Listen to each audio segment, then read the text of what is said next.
अनिल आनंद देशपांडे या माझ्या सौ स्मिता अनिल देशपांडे वय वर्ष 70. तर आम्ही आता दोघं एकत्रच राहतो. मजा चाललेली असते. आता दात पडायचीच वेळ आलेली आहे. त्यामुळे असं लक्षात आलं की एक चांगला दंतवैद्य जवळ केलाच पाहिजे. तुम्हा दोघांना पण नमस्कार. नमस्कार. काकू, तुम्हाला दात बसवलेत, तुमचा अनुभव मला ऐकायचा आहे. खूपच छान होता.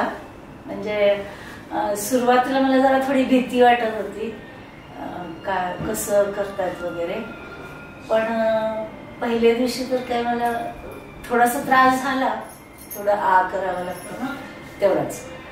पण नंतर घरी गेल्यानंतर काहीच त्रास झाला नाही किंवा जाणवलं पण नाही. ते आतमध्ये स्क्रू बसवलेले होते ना, त्याचा सुद्धा मला काहीच त्रास झाला नाही. म्हणजे खूपच पेनलेस झालं. किती दिवसात दात बसले काकू तुम्हाला? 5-6 दिवसात बसवले दात. 5-6 दिवसात दात बसवले. मला एक विचारायचं आहे अजून, जेव्हा तुम्हाला दात नव्हते तर काय त्रास तुम्ही अनुभवायचा? एकाच बाजूनी खावं लागायचं आणि शेंगदाणे किंवा असे जे फुटाणे किंवा असं कडक पदार्थ आहेत ना, ते पूर्णपणे चावले जायचे नाही. ते थोडेसे चावायचे तसेच गिळायचे. त्याचा मला खूप झाला त्रास. दाढ पडल्यापासून जाणवलं, लक्षात आलं की गरज आहे त्याची दाढीची. हो, नाहीतर मी म्हणत होते की काय पाठीमागचीच दाढ आहे, एवढं काही दिसत नाही, काही नाही, चालू दे. पण ह्या डॉक्टरने इतकं छान समजावून सांगितलं ना, त्यामुळे आम्हाला थोडस लांब पडतं यायला. हा, तुम्ही सदाशिव पेठेतून आलात. हो.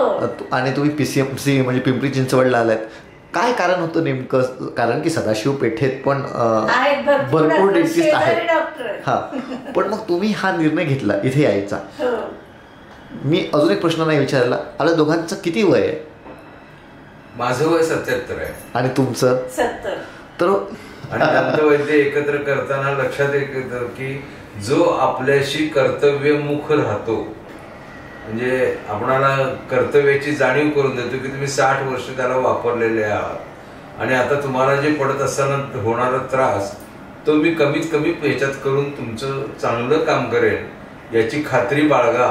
असं म्हटल्यानंतर मी आता 20 किलोमीटर आणि वयाच्या 77 वर्षी 2 व्हीलरवरनं आम्ही दोघं शांतपणे 1.5 तास घेऊन आपल्या अर्बन ह्याच्यात पोहोचलेले आहोत.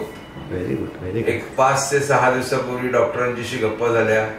डॉक्टरांनी मान्य केलं की हे तुमचं सगळं काम मी अगदी व्यवस्थितपणे करून देतो. बाईसाहेबांची 20 वर्षापूर्वीची किरकोळ सर्जरी लक्षात घेता आजपर्यंत त्यांनी दाताला हात सुद्धा कोणाला लावून दिला नव्हते. स्वतःच दात हे करत होते. पण डॉक्टरांनी ज्या दिवशी हात लावला त्यावेळी त्यांच्या असं लक्षात आलं की ही जी आत्ताची केस आहे ही वेगळी आहे आणि तुम्हाला मी एक चांगल्यापैकी इम्प्लांट करून देणार आहे आणि तुम्ही खरोखरच खात्रीशीर त्याचा उपयोग करून घ्या. तुमच्या पुढच्या लाईफला त्याचा चांगला फायदा होईल. आणि थोडस बोलण्याचं किंवा हे जे आपुलकी असते ना, ती आम्हाला इथं बघायला मिळाली खरं डॉक्टरांच्याकडची. म्हणजे कमर्शियल आणि आपण म्हणतो ना, त्याच्यामध्ये आम्हाला हा फरक जाणवला जास्ती. आणि त्यापेक्षा सगळ्यात महत्वाचं, एक हॉस्पिटल म्हटलं आपण त्याला दवाखाना म्हणतो किंवा हे हे आहे स्माईल, अर्बन स्माईल हा जो काय प्रकार आहे याचा एक बाब मला चांगली आवडली, म्हणजे की आपुलकी. आणि त्याहीपेक्षा सगळ्यात महत्व म्हणजे एकमेकांच्या रिलेशनशिपना आपण हे काम पूर्ण केलं. कसली रिलेशनशिप तयार झाली, फक्त आपण बोललो एकमेकांशी इतकं छान की मनाला आनंद झाला आणि वाटलं की आपण हे काम करताना हे आपणाला व्यवस्थित आपणाला काम करून देते. Very true, very true. तुम्ही सोबत राहता, जास्तीत जास्त वेळ घालवता. तुम्ही हा जो प्रवास आहे म्हणजे मागच्या एक 15-20 वर्षाचा जो दातांचा जो प्रवास आहे तुमचा, हा कसा बदलत जातोय आणि त्याच्यासाठी तुम्ही दोघं काय करताय? आणि तिसरा प्रश्न अजून मी यात हे करेल की तुमच्या वयातील जी लोक आहेत त्यांच्यासाठी दातांची निगा कशी करायची, काय प्रिकॉशन घ्यायचे, तो मला जाणून घ्यायचं आहे. मला खूप आवडेल हे सांगायला, कारण हा आमच्या हास्य क्लब आहे आमचा. त्याच्यामध्ये आम्हाला डोळ्याचे, दाताचे, कानाचे सगळे व्यायाम आहेत त्याच्यामध्ये. त्या मला व्यायामाचा खूप खूप चांगला उपयोग झाला. आणि मी सगळ्यांना सांगते की जरा दात दुखायला लागले, काही करायचं नाही, कानात तेल घालायचं थोडस झोपताना आणि दाताचा व्यायाम करायचा. तो कसा करायचा माहितीये का, आत घ्यायचा आणि मग सोडायचं, असं 4-5 वेळा करायचं. बस, काहीच करावं लागत नाही.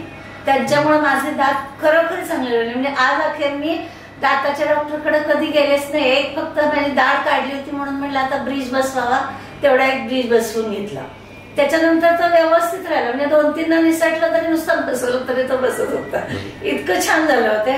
फक्त मागची दाढच किडल्यामुळं मला ते सगळंच काढावं लागलं. नाहीतर खूप अजूनही सुद्धा सगळे दात सगळ्यांनी मी जिथं जिथं दाखवलं ना तर सगळ्यांनी मला सांगितलं की या वयाच्या 17 वर्षी बरोबर हा दात अजूनही चांगले आहेत. फक्त मी 2-3दा हे करून घेतले तेवढे, काय म्हणतात त्याला, स्वच्छ करून घेतले. हा, स्वच्छ करून घेतले तेवढे आहे ना. नक्कीच नक्की करणार. बाहेर बघितलं आम्ही, खूप ठिकाणी सांगितलं. 6 महिने तरी नक्कीच आम्हाला या ट्रीटमेंटला लागणार होते. सगळ्यांनी आम्हाला तसं सांगलं. आणि तुमची इतकी छान हे आहे ना, एक आठवड्याच्या ह्याला नाही, ह्याला खरोखर चांगला स्कोप मिळेल. फक्त हे जरा थोडं बाजूला पडतंय हॉस्पिटल. लोकांना काय, आता परवा मी एकानं सुचवलं तर म्हणले एवढ्या लांब जायचं, कारण लेडी जनरली सिनियर सिटीजन जास्ती असत होतात, त्यांना यायला थोडं लांब पडतंय. म्हणून म्हणलं असं मध्यवर्ती कुठेतरी आणखी एक जर हॉस्पिटल झालं आणि ठराविक वेळ तिथं दिली, नाहीतरी अपॉइंटमेंट घेऊनच येतात पेशंट, तर त्याचा उपयोग चांगला होऊ शकेल. आणि फेसबुकवर तुमची ऍड दिली आणि पहिलंच माझं बोलणं डॉक्टरांच्याशी झालं. डॉक्टरांनी मला सांगितलं की जरी तुम्हाला थोडस लांब वाटत असेल तरी प्रथम एकदा आणून दाखवा, त्याशिवाय मला निश्चित निर्णय तुम्हाला सांगता येणार नाही. पण नंतर एक बाब लक्षात अशी आली की एवढं लांब जायचं आणि एवढं लांब यायचं परत, तर या ह्याच्यात आपली कसरत किती होईल आणि आपण किती त्रास घेऊ शकतो या वयात. पण पहिल्याच दिवशी मी त्यांच्याशी बोललो हा विषय आणि लक्षात आलं असं माझ्या की आपली जी तक्रार आहे ती वेगळी आहे आणि प्रत्यक्ष शारीरिक तक्रार आहे ती वेगळी आहे. शारीरिक तक्रार ज्या वेळेला आपण तिथं पोहोचून आत पोहोचलो त्यानंतर ती पूर्ण इतकी छान झाली की आपण एवढ्या लांबून आलो हे विसरूनच गेलो. आणि पहिल्या वेळेला त्यांनी जे पूर्ण करून दिलं त्यानंतर एक बाब लक्षात आली, 4-5 दिवसात पुढची जर गोष्ट होत असेल तर का आपण 6 महिने थांबायचं.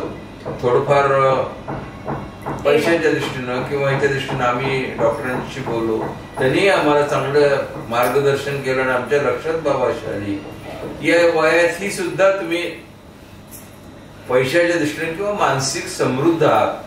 आणि हा सल्ला मला त्यांचा आवडला आणि त्यामुळे मी हा निर्णय घेऊन या ठिकाणी आज दाताचं काम पूर्ण करून घेतलं. छान झालेलं आहे असं अजून त्या म्हणतायत, एकदा खाऊन बघू दे आणि मग तुम्हाला